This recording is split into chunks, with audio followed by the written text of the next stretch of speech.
Welcome to the No Quit Living podcast, where we aim to inspire and motivate people to never give up on themselves or their dreams.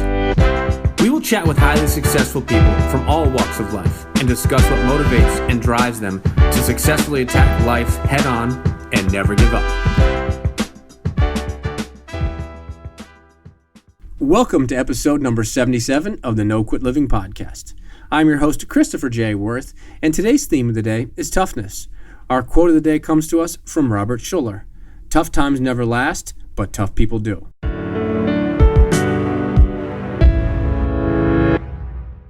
I'm thrilled to bring you today's episode. Our guest is quite an interesting individual that has a lot of insight to share with us.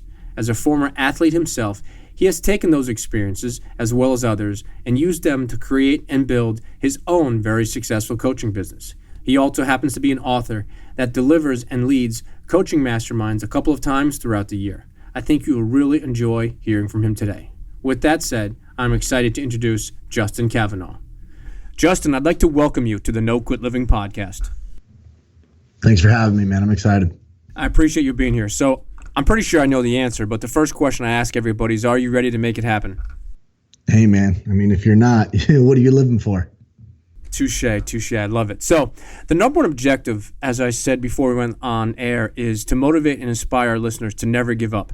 And I was curious if you had either a personal story or a time that you was really tested and you didn't give up and you kept on going. Well, I want to back up. It's like my parents pretty much instilled in me a couple rules just to live by. I think number one is never freak out, right? And I think a lot of people panic, and that kind of puts people in their track, right? And everyone's like fight or flight. Well, they freeze first. And that was like our rule number one, is you can never panic. And then rule number two is there's always a way. Don't quit. So leaning into kind of where your entire podcast goes, it was something that was like a foundational principle for my, family. That, if you start moving, then you'll figure it out as you go. So, and that's kind of like where I started from a mindset, because we all deal with things that like basically suck. We deal with things that are tough, but that's where the growth starts to happen. That's where you're able to kind of really build. It's normally during that kind of downslope. So, in my career, in the short, brief stint that I had in college, I was unfortunate and fortunate in the same way, because I learned a lot from it, but I never think that it was a positive. But I fell through the roof and broke my back, L4, L5, T1. And it got to a point where I was literally completely handicapped. And when you're kind of in that moment, from being an All-American athlete to not being able to walk, you think twice about kind of, why you're here, what you want to do. And that sucked. It was a tough moment for me. It was something that I really had to kind of learn to get over, because it was the first time in my life that the limitation was physical. And I had to kind of just persevere through, learning different things about myself. But that was probably, one of the biggest times in my life where it was like, wow, you're dealing with a huge identity crisis and you don't know if you really want to keep moving because you don't know if it's worth it. Wow, that is quite a story. I didn't know the full extent of that. If you wouldn't mind just going in a little bit, how long did it take you to get recovered? Because I know you're doing some pretty amazing things now physically. Well, I mean, I think I'm always in recovery. I mean, I'd like to think I'm pretty intelligent about the way I set up my lifestyle in order to kind of accommodate some of the limitations that I have that I didn't have before. Look, I was a 5-sport athlete growing up. I kind of played anything that I could get my hands on. I grew up in an area where, you didn't come home until the lights, turned on in the street, and you went from there. And, today I'm still going through the rehab process, but as far as like where it was like after the initial injury, I literally went from not being able to walk, probably one of the most humbling experiences, my dad literally having to pick me up to go to the bathroom, which is embarrassing, but to then, saying, okay, I want to go back and play, or I want to go back and do something. And I just couldn't live with myself with this idea that I wasn't going to, not do something. People thought it was crazy that I would try to go back after what had happened, the traumatic injury. I think it's crazy not to do something, because what happens if you have to live with that regret that you could have, but you didn't? So it took me about 6 months to get to the point where I was actually moving around, not looking, I was, 18, 19 years old. I was looking 80. So it took me about 6 months to where I was able to do that full recovery. I mean, I even lived in, a doctor's home because I needed full-time care at one point. Wow, that's pretty intense. I was wondering if you wouldn't mind just sharing the little short bio of who you are and what you're doing today. Yeah, so I mean, rewinding the tape, right? I was an athlete all my life. I was born and raised in Miami. Grew up in a little area called Palm Springs North, and it was very diverse. You're right down the street from Carroll City. You're in Dade County, so it's a lot of fun. But my athletic career allowed me the opportunity to travel the U.S. as well as go to college. I played college football. Had an opportunity to what I call sip coffee. Right, it was a short career, but it was one that I'm extremely proud of still to this day, because I realized you don't know when your last play is. So I knew I played every one to my fullest. And hey, there's some things that you could always talk about, like, hey, I missed this play. I didn't have that right. I didn't have this, the right angle. But you know what? I put it all out there. There was never going to be a play where I wasn't going to be, where I wasn't going to be called lack of hustle or soft. And I've taken that same approach into my business, which is what I'm currently doing today, which is training athletes and helping them get to college as well as play at the NFL.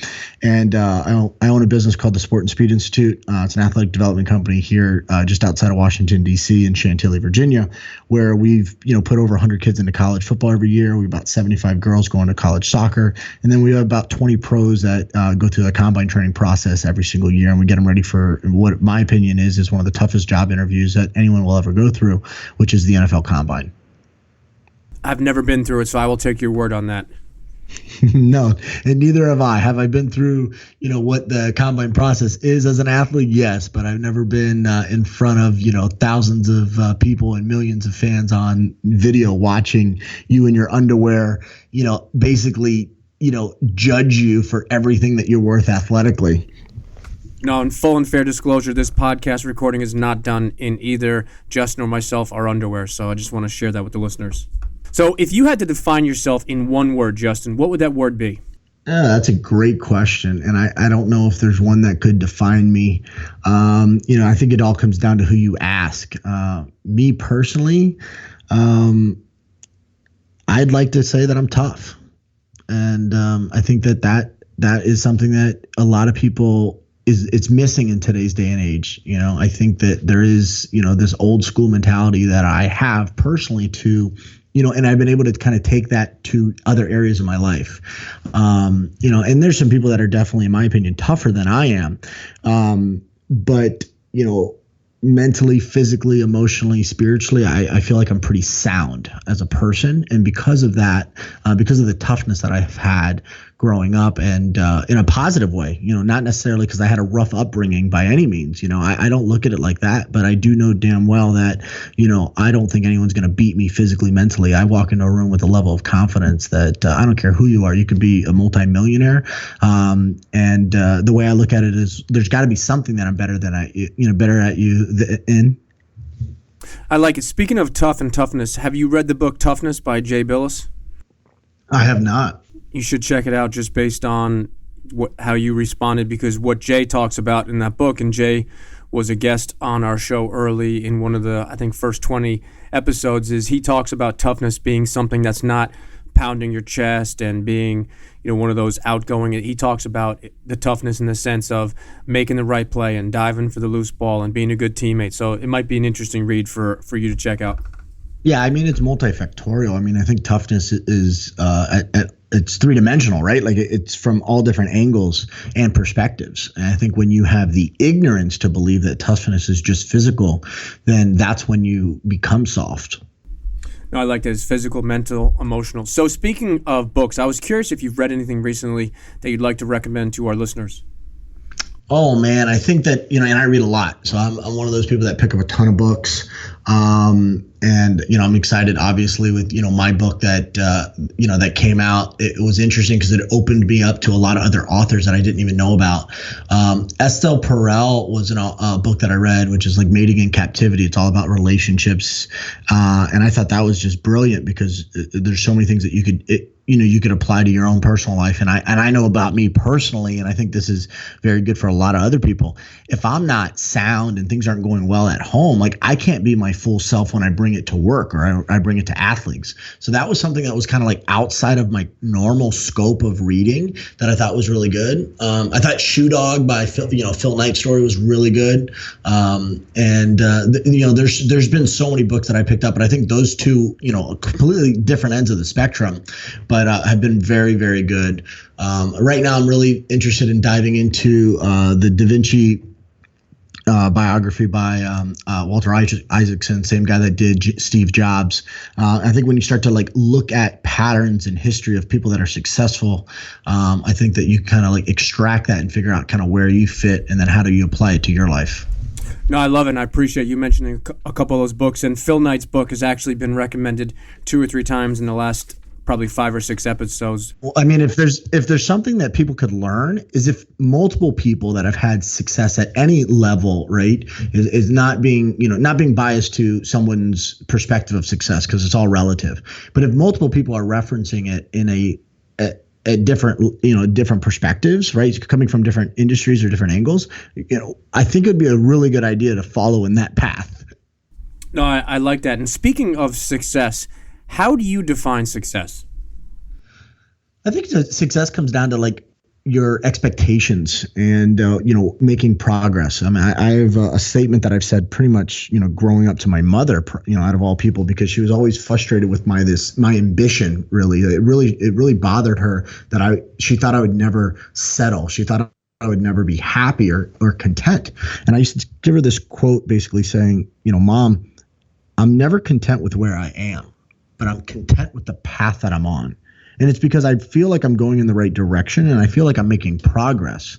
And I think that is the definition of success. It's having a level of balance based upon what your priorities are and what you want to do. I mean, if you wake up every day with passion and you're fulfilling that, I think that right there is success, because the journey is way more important than the actual outcome. When you go through that process, you're going to really, the good and the bad, you're going to learn so much about yourself, and then the things that you're going to take you into the next journey. No, I love that. And I was just on a webinar recording yesterday, and I was asked that same question. And for me, the way I define success is it's always moving, and it's always a moving target, because you always want to, I believe, become the better and the best version of yourself. So that's, in essence, it's a moving target. Absolutely. And I think that, accuracy to hitting those targets come down to, your focus, and then being aware of who you are, so you know exactly where to spend your time. And that comes down to balance. No, I like that part, and it's important to have balance, whether it's family, friends, religion, politics, whatever, and however you define it, your success. But the key word that you mentioned that I do like is balance. So I wanted to ask you a question. Assuming the 20-year-old version would have listened, what is the one piece of advice you'd give the 20-year-old version of yourself? You go back and you go, look, I don't regret some of the decisions I made because of the experience that I got from them, right? I learned so much through those failures. But if there's one thing I would tell myself consistently, is that strike when the iron is hot. There's opportunities that are in front of you right now that you're blinded by because you want something longer term. And if you don't take advantage of the short term, if you don't take care of the opportunity right now, you're going to miss them. And I think that, when I was younger, I still think of this today, is that we get so caught up in the daily stress and the things that we're doing on a regular basis that we don't enjoy the fact that right now is a win. And if we just do what we need to do today, there's going to be more opportunities that show up for us. So I think that there's some things that I missed because I was so focused on like the end game long term. And I didn't take time just to say, wow, you know what? I got it really good right now. Let me take advantage of it. No, I think that's important, and I think sometimes that comes along with the lines of just looking at the big picture and down the road. I think, fortunately and unfortunately, sometimes you miss the opportunities that are right in front of you, so I really appreciate you sharing that with us. So here's a different spin of a question. If you could have dinner with anyone, dead or alive, who would it be and why? Well, it would be my grandfather, my dad's dad, Thomas Kavanaugh. He would what I would consider to be the Dos Equis, right? The most interesting in the world that you hear about, right? And you don't know. I've heard so many different stories of this polarizing figure from my family. He's a Purple Heart recipient, World War II veteran. He basically forged his signature to get into the military to pay for his 5 brothers and sisters to go to school because he was the oldest of everybody. He was in the military when he was 14 and then got kicked out because they realized he was underage. Then he had to get back in because he was the sole provider. And it's like you hear all these stories, and then it's like, wow, like I've heard it from not only my dad and other people, that had a chance to spend time with him, but they're so completely opposite. Like everybody tells a completely different side of him. And I think that's so interesting, is that he had this ability, from what I understand, to be a chameleon in the environment. And I think about, the most successful people that I followed in history, whether it be the Dale Carnegies of the world, the Benjamin Franklins, the Napoleons, like they've had this ability to evolve their personality to their situation to create the best experience possible. He sounds like quite an interesting guy, and I love that word that you use, chameleon, because that's something that we talk about all the time, is you want to adapt to your situation and your surroundings, obviously, just like a chameleon does. And I think sometimes people take that the wrong way, and they think, oh, does that mean being fake? And in no way, shape, or form does that mean being fake, but it means adapting to the situations that you're in. And I think that's an interesting perspective that you shared with us. Here's a good way to look at it. When you think about the chameleon doesn't change its skin. It changes its tone. So the colors are now contrasting, right? Better. So instead of it being, he stands out, think about it as him being able to fit in an environment that is really uncomfortable. So if he jumps on a green leaf, he turns green. If he jumps on a red flower or a bush, he's starting to turn a little bit red. And what he's trying to do is not be the center of attention. And I think what chameleons need, people that are like judging that thought process of like, oh, you're blending in. Think about 007 as another analogy, right? He always understood his environment. He is constantly in his, perfectly tailored suit, the James Bond suit that everybody is iconic, that iconic figure that they remember. But you know what? He understood if he was going into a different environment, he had to act like that. And I think it's important for people to understand your dress, your appearance, the language that you use.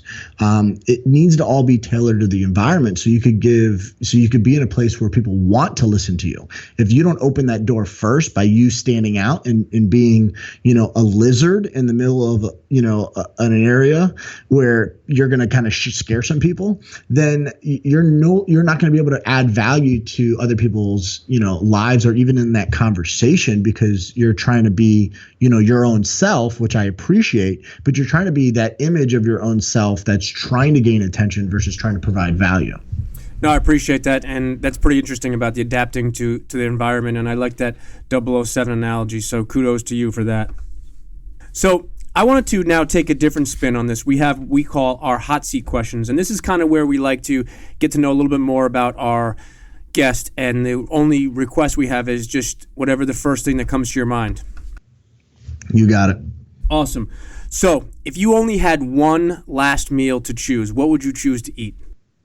Oh man, Kobe steak, medium rare. I'm a extra well done guy myself. Oh, everyone makes mistakes in life. Favorite sport? Football. Favorite team? I root for anybody that my players are on. I have no bias to a team. I love it. All-time favorite movie? Snatch. Your favorite book of all time? Crime and Punishment. Favorite vacation spot? No question. This has got to be Miami, which is where I'm from, which is crazy. Hey, that's not crazy at all. And if you were stuck in a foxhole and you could only pick one person to have your back, who would it be? Oh, my wife. Awesome. So before we let you go, Justin, I wanted to ask if there's any parting words you'd like to leave with our listeners today. Yeah. I mean, I'm in a foxhole with my wife because it's the person I chose. And the reason why I knew she'd have my back is because she'll probably be stabbing me, yelling at me, and telling me that, get us the heck out of it because I put us in this situation. And when you have somebody like that, that's, giving you enough pressure in your life, that's the support that you need. I think a lot of times we look at the people that are the closest to us and you think that they hold you back, but it's actually because they're your biggest critic because they're also your biggest fan. And it's like people like that you want. You want people that are going to be honest with you. So whoever that is in your life, whoever that is, in your world, think about it in a different way. A lot of times people think that these people are holding you back. These people are actually, the motivation and the drive that you need, and they believe in you. They just want to make sure that you're not going to go down the wrong road. No, I like it, and I think a lot of times people kind of forget who's really in their corner. And I think the other component too is once you have those people, and it could be a wife, could be a spouse, could be a friend, a business colleague, it's important to keep them near and dear, because as we know in life, there are so many challenges, and there are not that many people that you'd want in your foxhole and that they want you in their foxhole as well. So I appreciate you sharing that. And then, Justin, for our listeners that want to connect with you or follow you, you briefly shared a little bit about your coaching company. What's the best way for them to follow or connect with you? I'm probably the most active on social. I mean, Instagram, Coach Cav, Kav. And you could reach out to us on the website. If you're looking for training like locally in the area, we do have athletes that travel from all over the world, whether it be, in prep for the Olympics or their pro sports, or specific cases. That's one thing. You go to trainssi.com. But if you're interested in, business or coaching consulting, it's just coachcav.com. And we do have, like the book, the easiest way to get that is on Amazon. And we've just, frankly, I think it's, we're accessible. I'm accessible. I mean, I don't think that I don't think that I would be where I am if it weren't for other people helping me. So if there's anything I could ever do for anybody, it's as simple as asking a question. If I don't respond, ask again. If you're not persistent enough, then you're probably not going to get what you want in life anyways. I really appreciate your time, Justin. I truly appreciate your candor, and I look forward to definitely talking with you soon. And I can't thank you enough for being a guest on our show today. No, thank you. Thank you for your time, and thank you for what you do to inspire the people.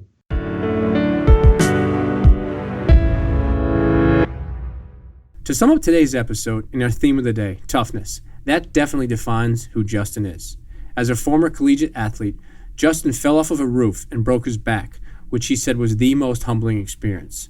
Basically paralyzed at that point, he had to rely upon 24-hour help from his family and doctors, but he decided that was not going to define him. He easily could have thrown in the towel, but instead he put in the hard work, and over 6 months of intense rehab, he was finally back up and fighting. One thing Justin shared with us was the importance of waking up with passion. His definition of success, I thought, was perfect. He mentioned how he was never content with where he is and why we should all strive to continually improve. He mentioned an interesting piece about chameleons and how they don't actually change who they are, but instead they adapt to their environment. In his parting words, he shared the importance of who is in your corner and who really and truly has your back. So in closing, it's important to surround yourself with the right people and focus your time and attention with and on those people that truly have your best interests at heart. Those people might not be the yes people in your life that just agree with anything and everything you do or say, but instead, those individuals challenge you, test you, and they truly want the best for you. I would challenge our listeners today to be that person for somebody else. If you truly believe in them, let them know. Be positive, be supportive, but positively challenge them when appropriate. Challenge them to keep working hard as they go for their greatness. And lastly, to our listeners, thank you. We truly appreciate your time, and we hope our episodes inspire you to keep on attacking life and never giving up. To quote Dr. Norman Vincent Peale, it's always too early to quit.